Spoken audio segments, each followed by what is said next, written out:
where the hell are those movers?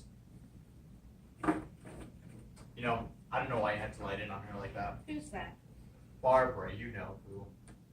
I don't know what you think you got out of that. Your sister is an idiot.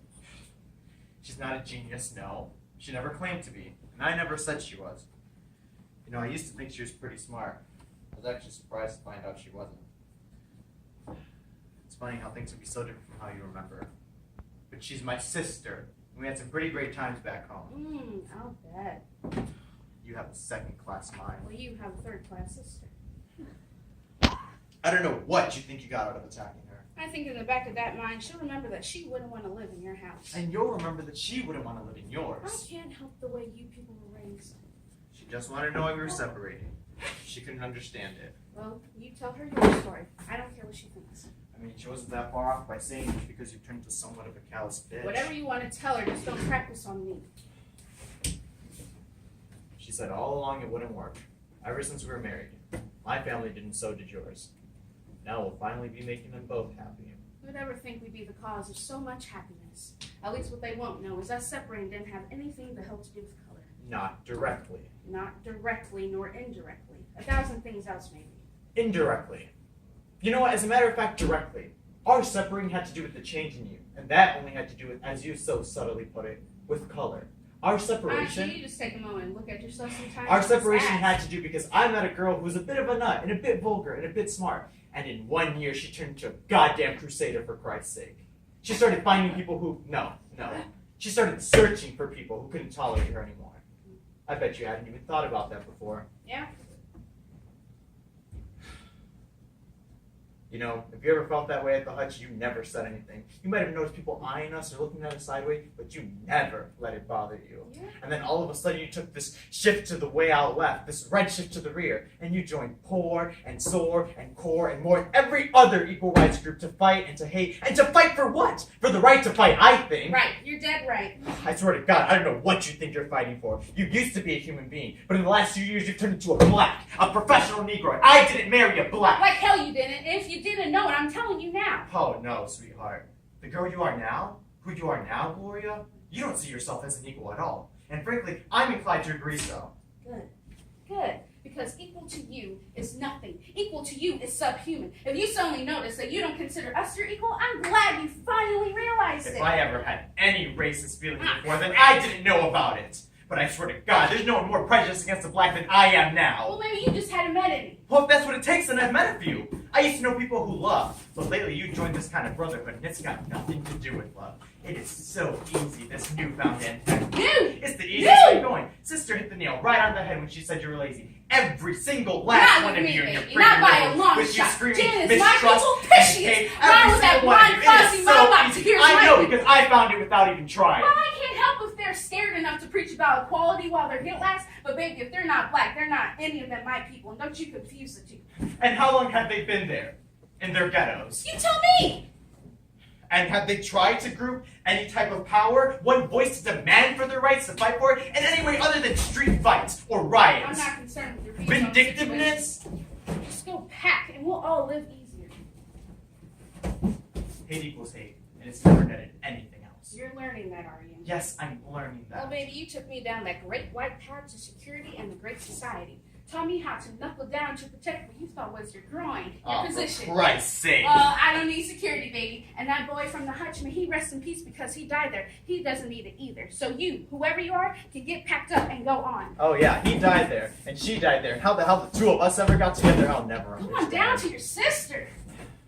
You know, I left Kentucky because I thought people here were open. You know, I thought they could see something greater than themselves. They had scope. I wasn't sick of small southern towns. I was sick of small southern people. Ambitions, dreams, hopelessness. I had friends here and it was great. I had a place to flop and a place to eat, and I met you and it was wonderful. You scared the hell out of me and I loved it. Because you were freedom to me, Gloria. I'd known people could be free, I just didn't know how to live that way before. I loved reading Pound and Malay and seeing E coming to that stupid drugstore every week. Hearing you talk about your kids at school, and I loved helping you, and I thought you loved helping me too. You know, planning something better for people, but I just wanted us to be a part of that too. Well, that's always the first mistake. You can't help everyone else and leave yourself out of it. We had the house and the hutch. It was only the beginning, I thought. Only that. The beginning of what though? You're not lying, damn it. You can't live that way forever. You don't have to tell me I died there. You don't know how much. It was great, but I guess it just couldn't stand the transplantation. I guess not. All that really matters, I guess, is... Yeah. I've learned that you can live through anything. You can see everything die and still come out alive. Empty as up. But alive. Well, whenever you move back uptown, I'm sure some nice, slightly unwashed white liberalette will cure you of that soon enough. No. You'll be happy to know that capacity I haven't got. You've done fine. Well, she'll cleanse your brown little heart and make it breathe again. You don't get it. How can I make you understand what you've managed to accomplish? What you've done to me? Just go. I didn't do anything to you. I know who you are. A company man. A After heartless the pile. knifing and the twisty, the capacity I have to care for anyone has rotted, Gloria. Simple radiation poisoning has set in. You are what you are. A yes man. You know. I loathe everything I used to admire. I loathe people for every foul, triple-tongued, political, hypocritical word they say to me. I don't hear what people say to me anymore. All I hear is their motives, their reasons for saying it, what they want from me. Your people may be. Oh, and I loathe your people. After hearing you scream civil rights for 3 years, I hate every group, every faction, every congregation, every complexion that's ever existed automatically. That's just too And bad. I used to back home. You know, we never had any blacks in our hometown, but I used to see them as the wrong people.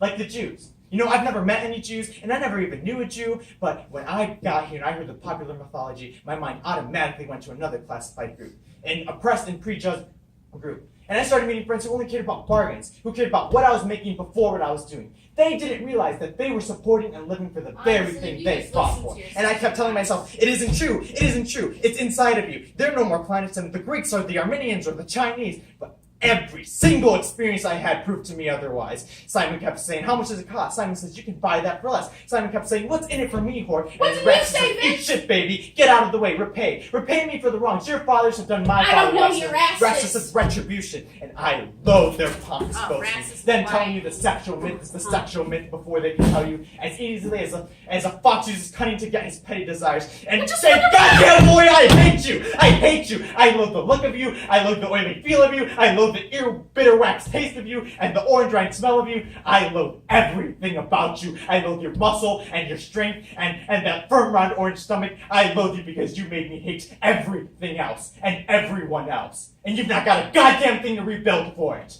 Not hope, not energy, and not love. Oh no, certainly not love. Not for all your popularized warmth, not even love.